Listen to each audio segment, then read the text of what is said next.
Alright guys, so for today what we're doing is we're going to be messing around with Plasti Dip. And if you've never heard of Plasti Dip, basically it's like a removable type of spray paint. And today we're going to try and Plasti Dip my 20-inch bike. Very excited to try this out. It's going to lead to another build that we're going to do. And part of me is also worried to try it because I've tried this before on a Mustang that I used to own. And I ended up deciding to sell the car. And when I did that, I went to go pull off the Plasti Dip, and it didn't work the way it was supposed to. It came off in little tiny chunks, not the big sheets that you see on other videos. And I'm pretty sure that was my error. I must have done something wrong. So for this one, we're definitely going to take it step by step, go over all the details because I don't want to mess up. So let's see what we're working with today. Alright, so this is my Supercross here. This is a bike that I built up here a couple years ago. Recently, it's been sitting in the garage for various reasons. Yeah, it's been sitting in my garage. I haven't been really riding it too much. More my 24-inch bike. I've been racing that around. So this one, we're definitely going to get it cleaned up. We're going to take her apart. We're going to go through and we're going to try and make this blue beauty turn red and then back to blue again. Alright, now the Supercross that you see here is going to be the first bike that I built.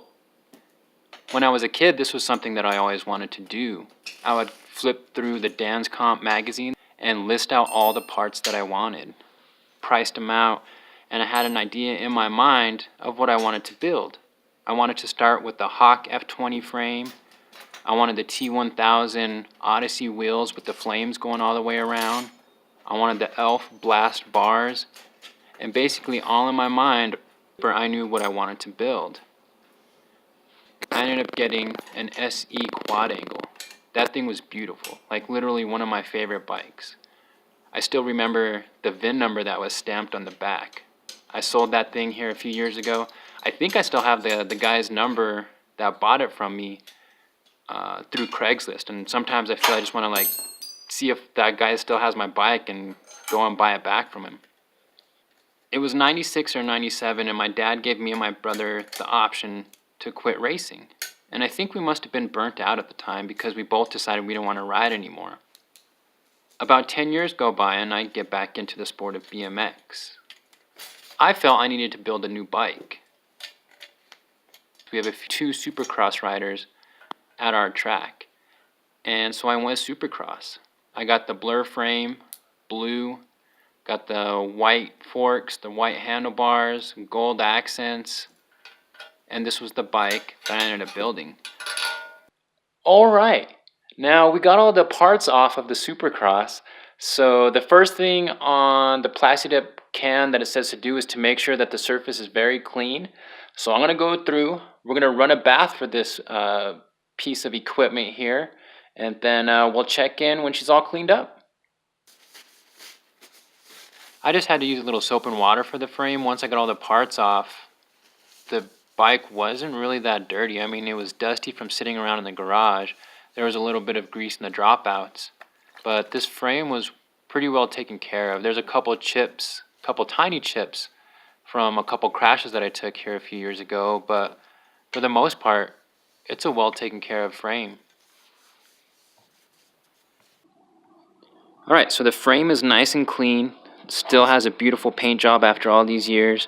I went ahead and put tape over the spots that I don't want Plasti Dip to be because those parts are going to be used by nuts and bolts. It's going to give it a cleaner look, and we don't want to have to sand that stuff off when we go back to assembling the bike. So I got that tape on there. One of the things that it says on the can is to Plasti Dip not in direct sunlight.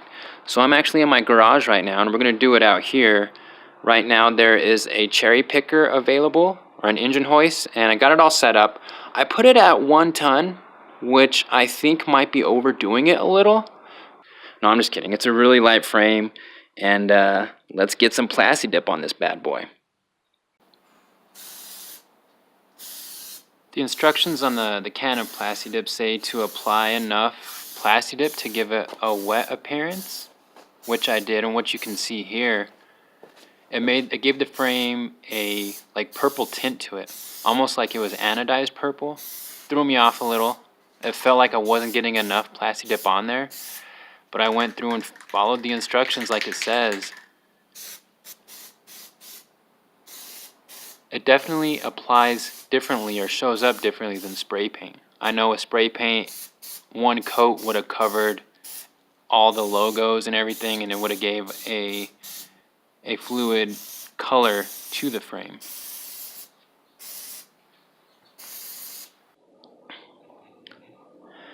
Alright, we got one coat down. You can see the Supercross logo going through down there, which I'm not worried about at this point. It says it can take up to 3 or 4 coats to cover everything. We're going to wait 30 minutes before we can put another coat on. So we'll go find something to do for 30 minutes, then we'll come back, put another coat on here, and it actually looks pretty good with the sunlight there. I don't know, let's see what's going on. We'll give it some time, we'll come back and we'll give it another coat. Now 30 minutes has gone by. That's what we're looking at there, so let's put that other coat on and see how it looks. One thing that I wasn't expecting was the overspray of the Plasti Dip. I don't know if it's just the composition, but the overspray just fell to the ground and left a small film over the garage floor, which you're able to sweep up. But it was just something interesting. And it also smelled different than spray paint too. Now we got the second coat on. I think I'm happy with the job so far. Again, the only thing that's really bothering me, and I don't even know if I want to say it's bothering me because it doesn't look that bad, and it's kind of hard to tell in the lighting here. The logo's coming through, but it actually looks like it's supposed to be like that, so that's kind of neat, I guess. I don't know. We'll see after we get all the coats on how it turns out, but for now, I think I'm alright with it. We'll give it 30 minutes, we'll come back and we'll put a third coat on, and we'll go from there. 30 minutes has gone by. The second coat is dried up. It's ready for the third coat. We're going to get that on there, and we're going to make the judgment call whether or not we put a fourth coat on. I don't have much to say about this shot here, but I guess I could be like, it's in my point of view when I go about spraying things, because I'm a Plasti Dip can governor. No? Is that not? No? Alright. Now we just finished up the third coat. We're going to let it dry. For the final coat, it says on the can that you need 4 hours before you can start handling it. So we'll give it that 4 hours and hopefully we'll start putting it back together. And for this bike, it's been well over 4 hours. And it looks pretty good. It's a flat red. There are some spots that I'm worried about where I didn't get full coverage on, so I'm worried that when I try and pull off the Plasti Dip later, that in those spots it might be a little harder and maybe everything that I want to get off won't peel off completely, and I'll have to work hard to get that red off of the bike.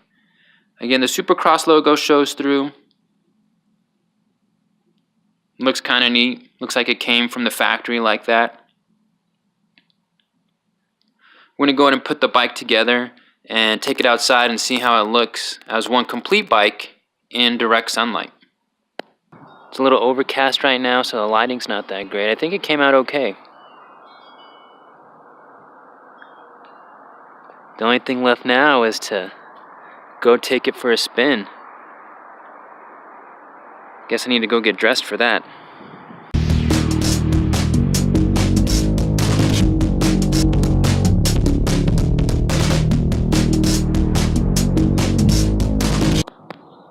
Who am I kidding? I'm just going to wear what I have on now.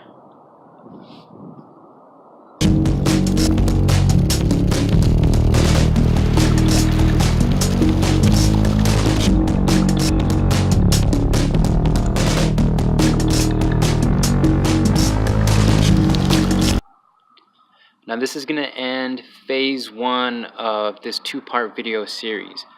Phase 2, I'm actually going to make this part of a Halloween costume. I needed a red bike. It's going to tie in perfectly to what I'm trying to build or what I'm trying to make for Halloween. So at the end of that video, I'm going to go through and we'll peel off the Plasti Dip and we'll see how well it holds up. We're going to check for any peeling, any chips, anything like that. And we'll see how good the Plasti Dip holds up. So until then, remember to scroll down, subscribe, hit like, keep a bike in your life, and everything will be alright.